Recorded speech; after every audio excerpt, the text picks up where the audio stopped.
मी तिला विचारलं, तिने लाजून होय म्हटलं. मी तिला विचारलं, तिने लाजून होय म्हटलं. सोनेरी गिरक्या घेत मनात गाणं नाचत सुटलं. काय म्हणालात? यात विशेष काय घडलं? त्यालाच कळेल ज्याचं मन असं जडलं. तुमचं लग्न ठरवून झालं, कोवळे पण हरवून झालं.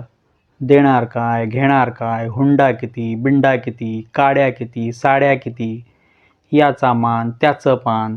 सगळा मामला रोख होता, व्यवहार भलताच चोख होता. तुम्हाला हे सांगून तरी कळणार कसं? असलं गाणं तुमच्याकडे वळणार कसं? पण ते जाऊ द्या, माझं गाणं गाऊ द्या. मी तिला विचारलं, तिने लाजून होय म्हटलं. सोनेरी गिरक्या घेत मनात गाणं नाचत सुटलं. त्या धुंदीत त्या नशेत प्रत्येक क्षण जागवला. किराण्याच्या हॉटेलात चहासोबत मस्का पाव मागवला. ती सुद्धा ऐपत नव्हती, असली चैन झेपत नव्हती. देवच तेव्हा असे वाली, खिशातलं पाकिट खाली. त्या दिवशी रस्त्याने सिंहासारखा होतो हिंडत. पोलीस सुद्धा माझ्याकडे आदरपूर्वक होते बघत. जीव असा तरंगतो तेव्हा भय असणार कुठलं?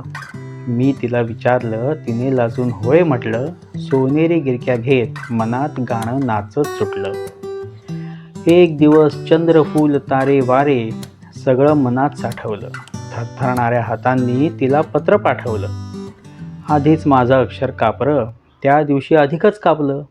रक्ताचं तर सोडाच राव, हातामधलं पेनसुद्धा होतं तापलं. पेटीत पत्र टाकल्यानंतर आठवलं, पाकिटावर तिकीटच नव्हतं लावलं. सांगायचा मुख्य मुद्दा, पत्र तिला मिळालं तरीसुद्धा. नक्की सांगतो पोस्टमन तो प्रेमात पडला असला पाहिजे. माझ्याच सारखा त्याचासुद्धा कुठेतरी जीव जडला असला पाहिजे. नशिबाच्या भिंतीतून हिरवगार पान फुटलं. मी तिला विचारलं, तिने लाजून होय म्हटलं. सोनेरी गिरक्या घेत मनात गाणं नाचत सुटलं. पुढे मग तिच्याशीच लगीन झालं. यथाकाल मुलं झाली. संगोपन बिंगोपन करून बिरून शिकवली. मी तिच्या प्रेमाखातर नोकरीसुद्धा टिकवली. यात फरक काय पडणार? घराघरात असंच घडणार. तसा प्रत्येक नेक असतो, फरक मात्र एक असतो. मी तिला विचारलं, तिनं लाजून होय म्हटलं. सोनेरी गिरक्या घेत मनात गाणं नाचत सुटलं.